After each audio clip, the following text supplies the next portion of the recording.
So this is a bit of a difficult video to make because I think it's really arrogant, and I think it's pretty much just a stupid thing to do when I or other NBA, I wouldn't even consider myself NBA media. I would just consider me as somebody who talks about basketball as well as football on a media platform.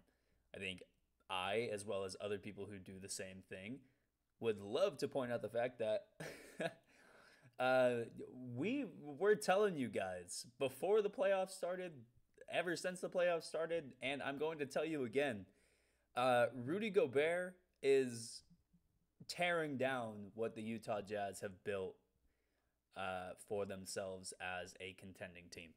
Now, I get it. I get it. I get it. He's a one-man defense. I get it. But when that one-man defense is getting step-back threes drained over him, when he's having driving lanes, and he's having people drive right at him and make shots on him, and then when you turn around and he's a zero on the offensive side of the ball. Like, these are all things I have said to you before. And these are all things that I have said before that have been met with, "Oh, you're an idiot. You don't know what the hell you're talking about. Rudy Gobert is one of the best players in the NBA." Listen, this is a point I've brought up before. Rudy Gobert is paid like the 16th best player in the NBA. He's paid like the best center in the NBA, including a position that features Nikola Jokic and Joel Embiid, the two guys who were probably 1 and 2 for the MVP this year. Rudy Gobert is...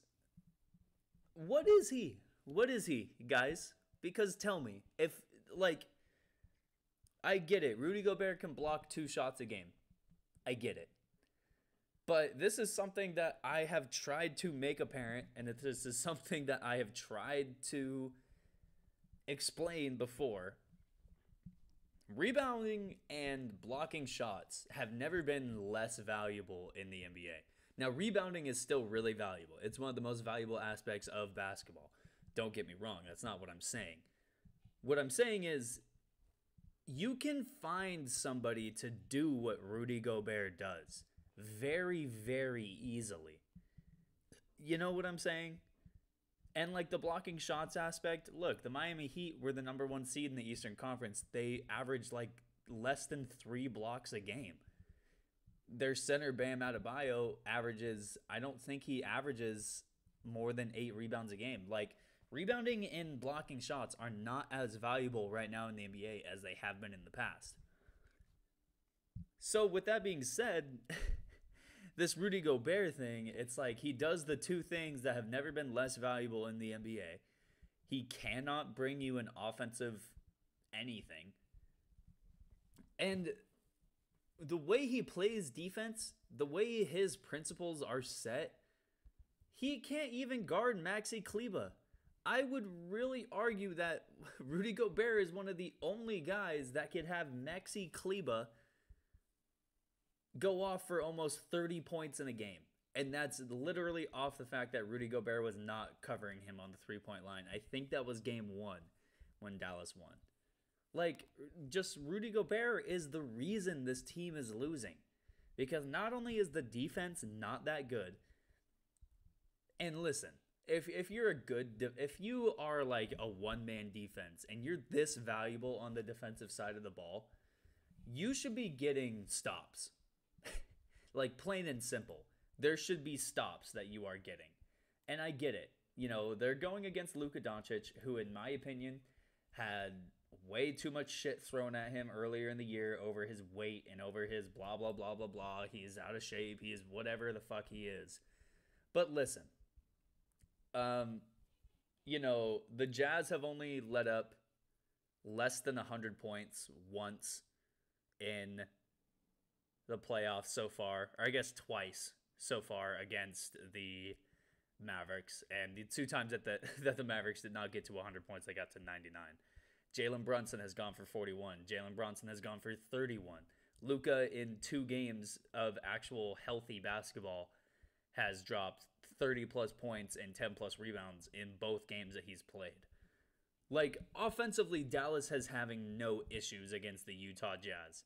So, what are you going to tell me Rudy Gobert provides defensively for the Utah Jazz? If you're one of these Rudy Gobert defenders, what are you going to tell me?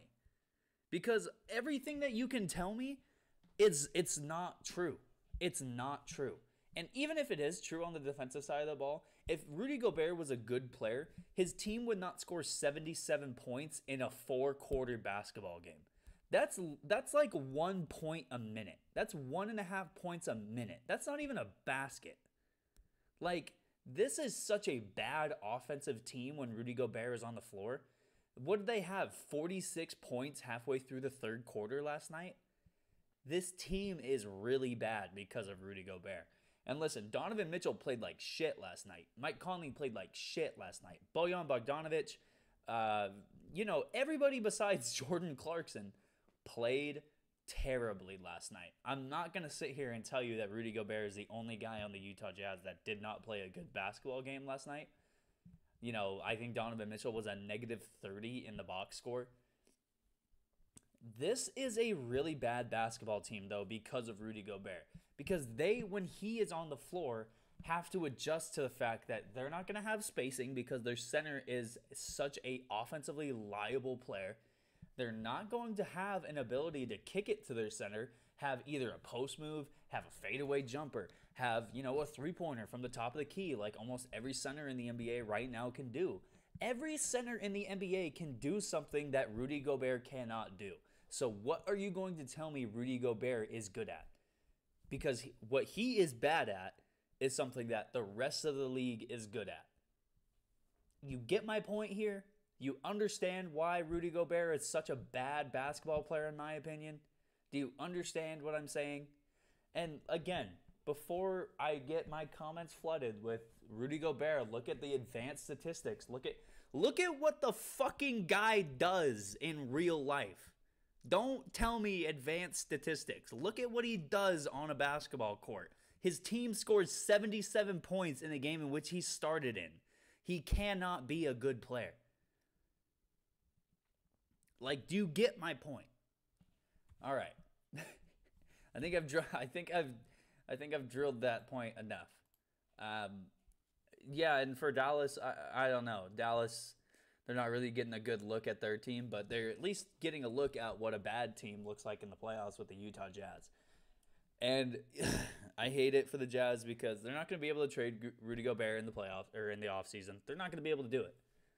They're going to trade Donovan Mitchell, probably waive Mike Conley, and have to run it back with Rudy Gobert as their star player.